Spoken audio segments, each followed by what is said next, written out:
Madame Motte, pourriez-vous nous parler de ce qui a déclenché chez les femmes l'envie de se battre pour le droit de... C'était bien. Mais là, je sais pas.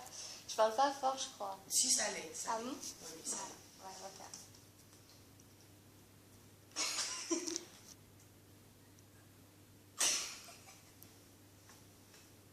Faut le remettre au début parce que là. Non, mais on peut couper. Ouais. Bah sinon, Rachida commence. C'est trop long. D'accord. Bah, fais-le. Bonjour Madame Motte, pourriez-vous nous parler de ce qui a déclenché chez les femmes l'envie de se battre pour leur droit de vote? Alors, plus qu'une envie, c'est pas facile en histoire de mesurer l'envie.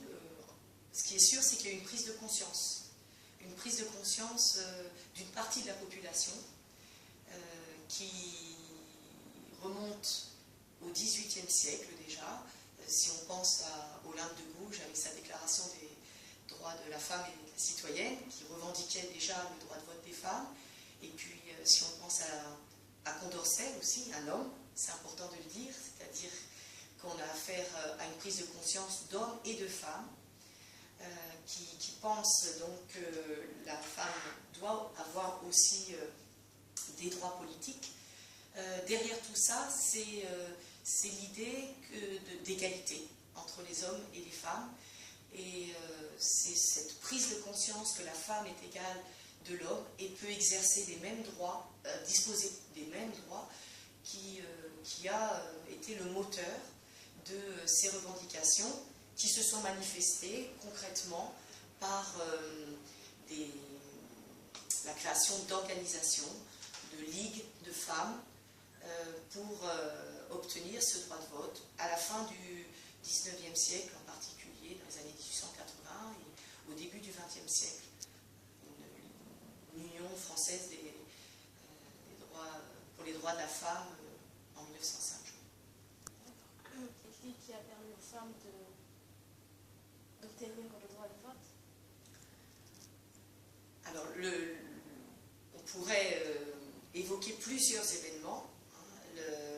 On pourrait démarrer, par exemple, à la Première Guerre mondiale, où les femmes ont manifesté dans les fermes, dans les usines, au travail, dans la rue, leur capacité à pouvoir, eh bien, à l'arrière, pendant que les hommes se battaient, assurer la vie économique du pays. Et donc, elles ont montré que dans l'espace public, elles avaient autant de capacités que les hommes. C'est un des éléments qui a permis de contribuer à ce que l'opinion publique bouge sur cette question. Le mouvement aussi des suffragettes et des suffragistes en Angleterre y a contribué. Et puis, évidemment, la Seconde Guerre mondiale, où là, les femmes ont joué un rôle actif dans la résistance, dans le refus de l'occupation, et ont donc, par cela même, montré leur capacité et montrer quelles étaient les égales des hommes. C'était bien. C'est pas un problème. C'est la vie. Nous sommes dans un établissement scolaire.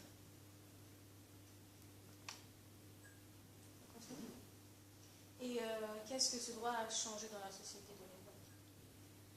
Alors, les droits politiques pour les femmes, ça a contribué à, alors, ce qui veut dire droit de vote et légitimité aussi, c'est véritablement l'entrée de la femme dans l'espace politique. Ce n'est pas fini, hein, parce qu'on sait encore qu'en France, à l'Assemblée nationale, et entre l'Assemblée nationale et le Sénat, seuls 25% des sièges sont occupés par les femmes. Donc le combat n'est pas encore fini, on ne peut pas parler encore de parité, mais même s'il y a eu cette loi de 2000 qui contribue, en tout cas, avec l'exercice du droit de vote, les femmes ont définitivement quitté l'espace dans lequel elles étaient confinées, l'espace privé, même si le monde du travail était déjà ouvert pour elles, et elles ont